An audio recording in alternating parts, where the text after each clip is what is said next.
창조의 아버지라는 찬양이 있습니다. 1992년 곡이니까 모르는 분들이 있을 수 있을 겁니다. 이 곡을 작곡한 사람이 데이비 루이스라는 미국 싱어송라이터입니다. 한국의 대부분의 교회에서 즐겨 불렀고 지금도 즐겨 부르는 주의 자비가 내려와 라든지 내 모든 삶의 행동 주 안에와 같은 곡을 쓴 찬양 사역자죠. 앞서 언급한 창조의 아버지라는 곡은 올레이션스 두라노 경배와 찬양이 1992년에 번역, 소개해 한국 교회에서 지금까지 참 많이도 불렀고 사랑받은 곡입니다.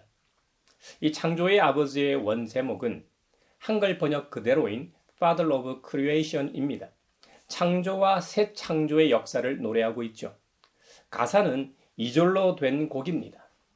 1절은 창조의 아버지, 그 섭리 보이사 택하신 세대에 일으키어 이 땅을 고치소서 주의 크신 능력 만물이 사모하니 성령의 기름을 부어주사 이 시간 임하소서. 2절 열방의 통치자 세상이 보리라 신실한 주의 약속으로 교회는 승리하리. 우리를 돌아보사 강건케 하사 연약한 모두 벗어지고 승리케 하옵소서. 그리고 후렴은 주 영광 여기 임하사 열방 향에 그 빛 비추소서. 주의 얼굴 구할 때 주의 향기 머무소서. 주의 나라가 임하옵시며 주님의 뜻이 이루어지이다. 이 땅 가운데 하나님 아들 영광 보이소서. 아멘. 참으로 은혜로운 가사와 선율입니다. 곡을 쓴 데이비 루이스도 가사에 담았지만 우리가 믿는 하나님은 창조주 하나님이십니다. 할렐루야.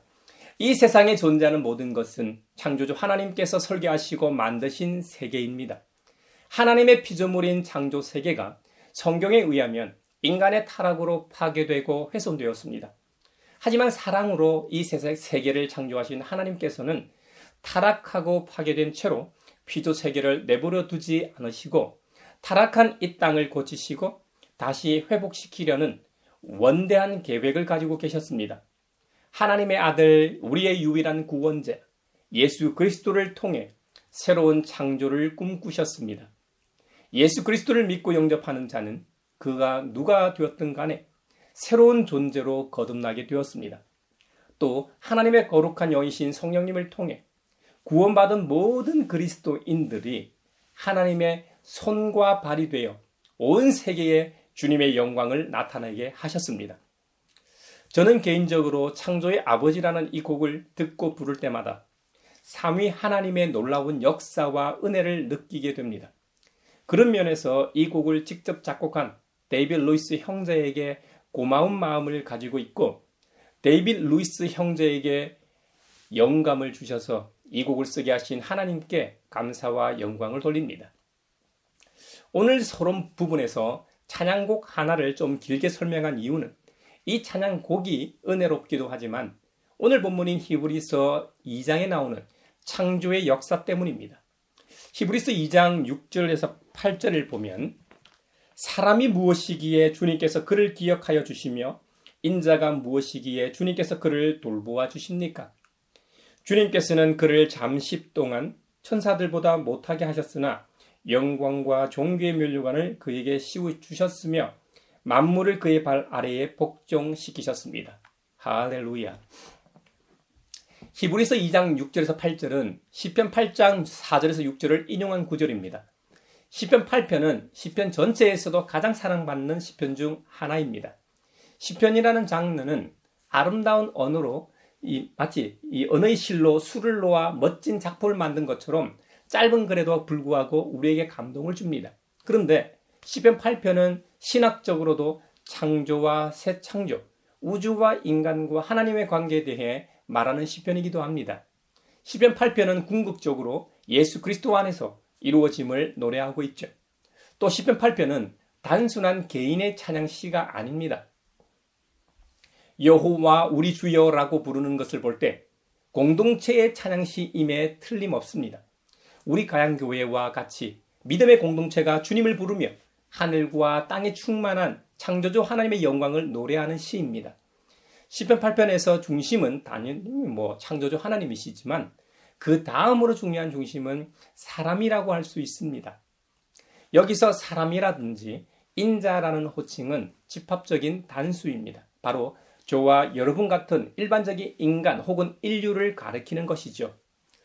오늘날 인류는 고도로 발달한 과학기술로 인해 인류 스스로도 놀랄 정도의 천체망원경을 만들었습니다. 그동안 허블 천체망원경으로도 충분히 이 우주의 광대함을 알 수 있었습니다. 최근에는 제임스 웹 천체망원경을 통해 더 선명한 우주를 들여다보게 되었죠. 그로 인해 인간이 얼마나 작은지 더 확실하게 알게 되었습니다. 위대한 종교개혁자 존 칼뱅이 말했던 것처럼 하나님을 알 때 인간을 안다. 인간을 알 때 하나님을 알게 된다는 말을 실감하게 됩니다. 계몽주의 이후 인류는 많이 교만해진 것도 사실입니다. 어리석은 자는 그의 마음에 이르기를 하나님이 없다고 노래하는 시편 14편 1절, 시편 53편 1절처럼 주장하는 이들이 참 많은 세상에 살고 있습니다. 믿음의 세계는 보지 못하고 가시적인 현상만 믿고 추구하는 사람들에게는 도무지 보지 못할 그런 세상이 있다는 것을 말입니다. 인간은 하나님을 떠나 인간의 존재에 대한 참된 이해를 할 수 없습니다. 우리는 창조주 하나님을 직면할 때 우리의 연약함을 인식하게 되고 하나님을 떠난 인간이 얼마나 무의미한가를 깨닫게 됩니다. 우리는 이 천체망원경을 통해 실제로 영원한 것은 아니지만 영원에 가까운 우주의 규모와 그 크기에 압도당합니다. 여러분, 우주가 얼마나 넓습니까? 그 광대함은 측정 불가입니다. 물론 현재 우리의 과학이 관측 가능한 우주의 크기가 지구를 중심으로 반경 465억 광년이라고 알려져 있습니다. 그러니까 총 930억 광년인 셈이죠. 사실 이 거리는 상상도 할 수 없는 거리입니다. 그런 의미에서 거의 영혼에 가까운 것이라고 표현한 것입니다. 인류 역사상 가장 빠른 물체인 1977년에 발사한 보이저 1호이죠. 보이저 1호는 1초에 17km를 날아가는데 현재 지구로부터 246.9억 km 떨어져 있습니다. 어마어마한 거리죠. 이 거리를 쉽게 설명하면 태양의 빛이 딱 하루 정도 가는 거리가 약 250억 km이니까 아직도 그 거리에 미치지 못했습니다. 보이저 1호가 앞으로도 2년 하고도 107일을 더 날아가야 빛이 하루 정도 가는 거리까지 날아간다는 의미입니다. 그러니까 인류가 만든 최고의 물체도 이 50년을 날아가야 겨우 빛이 하루 가는 데까지 간다는 겁니다. 그런데 이 우주에 존재하는 것 중에 가장 빠른 빛이 1년도 아니고 930억 억년을 날아가야 그것도 관측 가능한 우주 끝까지 도달하니까 우주의 크기는 가늠조차 할 수 없습니다. 지금도 우주는 빛의 속도보다 더 빠른 속도로 팽창하고 있어 사실상 빛은 영원히 도달할 수가 없는 것이죠. 시편 8편은 무한과 유한, 일시적인 것과 영원한 것, 인간의 불안과 하늘의 평화를 대조해서 노래하고 있습니다. 이 모든 내용이 인간이 무엇입니까로 집약됩니다. 인간이 무엇입니까? 더 넓은 이 우주를 볼 때 인간은 아무것도 아니다라는 것이죠. 사람이 대단한 것처럼 보이지만 진짜 아무것도 아닌 존재입니다. 우주의 영원한 시간에 비하면 인생이 얼마나 짧습니까? 사람은 누구나 죽을 수밖에 없습니다. 우리는 약하고 유한하며 무의미한 존재입니다. 창조주 하나님께서는 죽을 수밖에 없는 유한하고 가련한 인간을 생각하실 뿐만 아니라 친히 돌보시는 분으로 묘사하고 있습니다. 그래서 마틴 루터는 누가 놀라지 않겠는가? 이런 하나님의 일은 믿음을 통하지 않고는 이해할 수가 없다고 했습니다. 정말 그런 것 같습니다. 그래서 히브리서 11장에서 믿음은 바라는 것들의 실상이요, 확신이요, 보이지 않는 것들의 증거요, 믿음으로 우리는 세상이 하나님의 말씀으로 지어졌다는 것을 깨닫는다라고 했던 것입니다. 아멘. 창조주와 피조물을 확실하게 구별하기 위해 설명이 좀 길어졌습니다만 형제자매 여러분, 우리 하나님께서는 유한하고 가련한 피조물인 인간을 어떻게 대우하시는지 아십니까? 히브리서 2장 7절에 의하면 주님께서는 그를 천사들보다 못하게 하셨으나 영광과 존귀의 면류관을 그에게 씌워주셨다고 하셨습니다. 현대 번역에서는 하나님보다 조금 못하게 지으시고로 번역했고, 공동 번역에서는 하나님 다음 가는 자리에 앉히시고, 그러나 이런 번역이 너무 불경건하게 보이기 때문에 70인역이나 여러 권이 있는 옛 번역에서는 천사보다 잠깐 못하게 하셨다로 바꾸었습니다. 그래서 지금 우리가 보는 성경에서는 천사들보다 못하게 하셨다로 번역된 것입니다. 히브리 사고로는 여호와 하나님의 이름을 함부로 사용하거나 부를 수 없었습니다. 그래서 히브리어로 된 구약 본문을 헬라어로 번역하면서 시편 8편에 히브리어로 된 하나님에 해당하는 엘로힘, 히브리어로 하나님은 엘로힘이거든요. 그 엘로힘을 헬라 역본인 70인역에서는 헬라어 하나님에 해당하는 단어 데우스로 번역하지 않고 천사를 나타내는 헬라어 앙겔루스로 번역하였습니다. 이것을 히브리서 기자가 인용하였기 때문에 오늘날 성경 본문에는 천사보다 못하게 하셨다로 기록된 것입니다. 오늘날 대부분의 학자들은 이 부분을 하나님보다라는 의미로도 가능하고 천사보다라는 의미로도 가능하다라고 보고 있습니다. 오늘 저는 히브리어 본문의 의미를 더 살려 사람을 하나님보다 조금 못하게 하셨다라는 입장에서 인간 이해를 한번 해보겠습니다. 창세기 1장 26절에서 엘로힘 하나님께서는 사람을 만드실 때 우리가 우리의 형상을 따라서 우리의 모양대로 사람을 만들자라고 말씀하셨습니다. 그 말은 하나님보다는 조금 못하게 만들어진 인간임을 알 수 있습니다. 하나님이 이 세상의 모든 것을 다스리도록 해주신 인간은 진짜 존귀한 존재입니다. 물론 이 존귀함에는 책임이 반드시 따르긴 하지만요. 히브리서 본문에 의하면 흥미롭다고 할까요? 안타깝다고 할까요? 하나님을 대리해 청지기적 사명을 가지고 있는 사람에게 만물을 그의 발 아래에 복종하게 하셨는데 실상은 아직도 만물이 복종하고 있는 것은 아니라는 점입니다. 만물을 다스리도록 하나님의 형상을 닮은 존재임에도 실현할 수가 없었다는 것이죠. 우리 모두 잘 알다시피 인간이란 자신의 환경에 좌우되고 유혹에 쉽게 빠지지 않습니까? 자신의 연약함에 제약을 받는 유한한 존재 아닙니까? 자유로워야 할 자가 오히려 어떻습니까? 속박을 당하고 있습니다. 왜 그렇습니까? 그것은 두말할 나위 없이 죄의 노예이기 때문입니다. 인간 스스로가 하나님께서 사랑으로 창조하신 모습 그대로 있지 않기 때문입니다. 만물을 다스리고 통치해야 할 이 인간이 가장 먼저 타락하고 왜곡되었기 때문입니다. 하나님의 형상이 훼손되었기 때문입니다. 마가복음 10장에 보면 이혼에 대한 가르침이 기록되어 있습니다. 바리새인들이 예수님을 시험하려고 남편이 아내를 버려도 됩니까? 남편이 아내를 버려도 됩니까? 하고 물어봤습니다. 이에 예수님께서는 유대인들이 절대적으로 신뢰하는 모세를 들먹이셨습니다. 그랬더니 바리새인들이 모세는 이혼 증서를 써주고 아내를 버리는 것을 허락했습니다라고 답했습니다. 당시에 이런 문제가 많았던 모양이에요. 이에 예수님께서 모세가 왜 그렇게 말했는지를 풀어주십니다. 모세는 너희의 완악한 마음 때문에 이 계명을 써서 너에게 준 것이다라고 말씀하셨습니다. 완악한 마음 때문에 말이죠. 예수님께서는 거기서 한 걸음 더 나아가 창세기 맨 처음으로까지 거슬러 올라가십니다. 그러나 하나님께서는 창조 때로부터 사람을 남자와 여자로 만드셨다. 그러므로 남자는 부모를 떠나 자기 아내와 합하여 둘이 한 몸이 된다. 따라서 그들은 이제 둘이 아니라 한 몸이다. 그러므로 하나님이 짝지어 주신 것을 사람이 갈라 놓아서는 안 된다고 말씀하셨던 것이죠.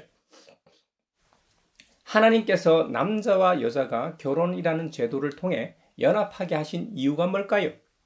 단순한 파트너십이나 경제 공동체로 살아가라고 업무 계약을 맺게 하신 게 아닙니다. 새로운 독립체, 새로운 인간 존재로 탄생시키는 것이 결혼이라는 제도입니다. 하나님께서는 하나님의 형상을 닮은 존재로서 창조 세계를 관리하고 다스림에 있어 혼자보다는 가정이라는 연합을 통해 더 잘할 수 있기에 그렇게 하신 것입니다.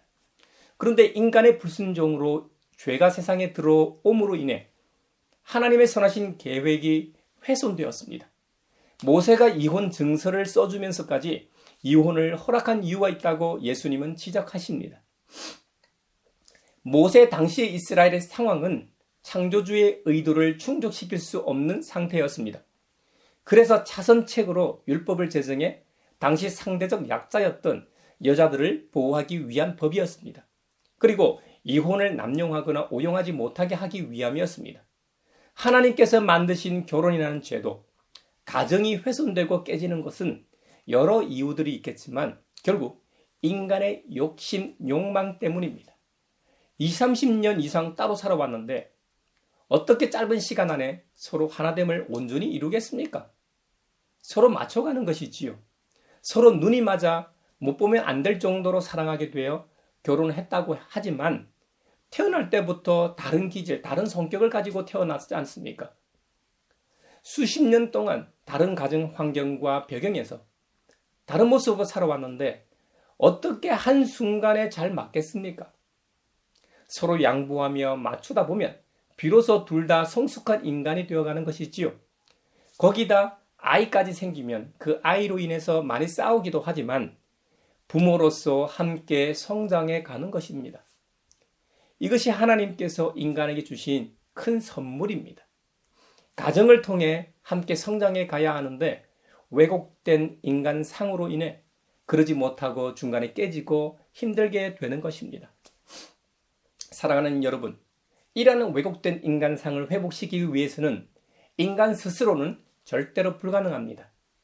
그래서 창조주 하나님께서 새롭게 재창조의 계획을 가지셨습니다. 바로 하나님의 아들 예수 그리스도를 보내심으로 구원을 이루셨습니다. 우리의 구원자 예수님께서 타락한 모든 사람을 위하여 십자가에서 고난을 받으시고 죽으셨습니다. 예수님은 십자가의 죽음을 통해 죽기까지 하나님께 순종하셨습니다. 예수님은 죽음을 통해 영광을 받으셨습니다. 그러나 예수님의 영광은 우리 인류를 포함하여 창조 세계를 위한 영광이었습니다. 예수님의 고통과 죽음은 우리 모든 창조 세계의 죄를 대신한 단 한 번의 죽음이었습니다. 이로 인해 하나님의 형상의 왜곡을 바로잡고 인간을 처음 있어야 할 모습으로 되돌리기 위함이었습니다. 예수님의 죽으심은 인간에게 좌절과 굴증과 속박과 나약한 상태에서 벗어나게 하는 승리입니다. 할렐루야. 인류의 대표인 아담과 하와에게 주신 최초의 명령, 불순종으로 지금까지 인류가 고통받고 있는 그 문제를 해결하기 위함입니다. 하나님께서 선하신 계획에 따라 하나님의 형상을 닮은 인간들이 이 창조 세계를 다스릴 수 있도록 하기 위함입니다. 두 번 실패하지 않게 하기 위함이란 말입니다. 히브리서 기자는 예수님을 향해 구원의 창시자라는 호칭을 사용합니다. 여러분, 우리가 일반적으로 창시자라는 말을 사용할 때는 뭔가를 시작한 경우에 사용하지 않습니까? 남들이 들어갈 수 있도록 처음으로 길을 열어주는 사람 말입니다. 일례로 철학이나 사상, 학설 등을 처음으로 시작하거나 내세운 사람을 창시자라고 일컫죠. 우리 예수님을 구원의 창시자라고 부르는 것은 합당합니다. 예수님으로 인해 모든 인간은 이전 세대와 오는 세대를 포함하여 모두에게 구원의 길이 활짝 열렸기 때문이죠. 그렇다면 예수님은 왜 굳이 고난의 길을 걸어야만 했을까요? 옛날에는 신과 인간은 절대로 하나일 수가 없다고 생각했습니다. 신들의 나라라고 할 수 있는 그리스인들의 신관을 잘 보여주는 시가 하나 있습니다. 영국의 시인 알프레도 테니슨의 연꽃을 먹는 사람들이라는 시입니다. 신들은 신선주에 취해 잠들고 집집의 빗장은 굳게 닫혀 있다. 눈 아래 저 멀리에는 계곡이 있어 뭉게 구름이 가벼이 떠가고 있다. 신들의 황금 집 주위에는 눈부시게 빛나고 있는 세계가 있도다. 신들은 남몰래 미소 지으며 황폐해버린 하계를 내려다 본다네. 하계는 신들이 사는 천상에서 사람이 사는 이 세상을 일컫는 말입니다. 해충, 기근, 질병, 지진, 울부짖는 바다와 불타오를 듯한 모래 땅, 싸우는 시끄러운 소리, 불타는 마을, 가라앉고 있는 배, 기도드리고 있는 사람들. 이와 같이 그리스의 신과는 분리입니다. 하늘과 땅의 분리말입니다. 반면 그리스도교의 신과는 일체와 하나됨입니다. 만약 예수님께서 성경에 나오는 십자가에서 고난을 받으시지 않는 모습으로 세상에 오셨다면 인간과는 다른 존재가 되었을 겁니다. 아마도 우리를 전혀 이해하지 못하는 존재로 우리의 구세주가 되시지 못했을 겁니다. 하나님은 인간을 구원하시려고 인간의 방법을 택하셨던 것입니다. 여러분, 슬픔이나 괴로움을 경험한 사람이 아니고서는 남의 슬픔이나 외로움을 이해할 수가 없습니다. 작은 감기 정도 걸려본 사람이 어떻게 암이나 큰 질병으로 고통 가운데 있는 사람을 위로할 수 있겠습니까? 머리가 비상하고 영리에 무엇이든지 쉽게 배우는 사람은 이해력이 둔한 사람을 이해하지 못합니다. 슬픔을 맛보지 않은 사람은 비탄에 빠진 사람을 마음으로 이해하지 못합니다. 사랑을 맛보지 못한 사람은 사랑의 기쁨이라든지 혼자됨을 알 도리가 없습니다. 그래서 히브리서 4장에서 우리의 대제사장이신 예수님은 우리의 연약함을 동정하지 못하시는 분이 아닙니다. 그는 모든 점에서 우리와 마찬가지로 시험을 받으셨지만 죄는 없으시다고 했던 것입니다. 우리와 똑같이 연약하고 한계가 있는 육체를 입고 오셨기 때문에 우리의 어려움을 딱하고 가볍게 여기시는 겁니다. 그래서 우리에 대한 동정을 느끼고 동정 어린 눈으로 우리를 보시는 겁니다. 하나님이신 예수님이 이 땅에 성육신하신 이유는 단 하나, 우리 인간을 위해서입니다. 우리의 이해를 돕기 위해서입니다. 우리는 우리의 구원의 창시자를 통해 회복을 경험할 뿐만 아니라 태초의 가정이라는 아름다운 제도를 통해 성삼위 하나님의 하나됨을 경험하게 됩니다. 그리고 혼자가 아닌 공동체의 힘으로 창조 세계를 다스림의 강력함을 또한 경험하게 됩니다. 또 주님께서 구원받은 이들을 형제 자매라고 부르시기를 부끄러워하지 않으셨던 것처럼 우리도 그리스도 안에서 믿음의 형제 자매를 기뻐하며 함께 즐거워하는 은혜를 경험하게 됩니다. 사랑하는 형제 자매 여러분, 이번 한 주간도 우리 모두가 구원의 창시자를 통해 창조의 비밀을 깨달아 알아 이런 놀라운 경험을 할 수 있기를 바랍니다.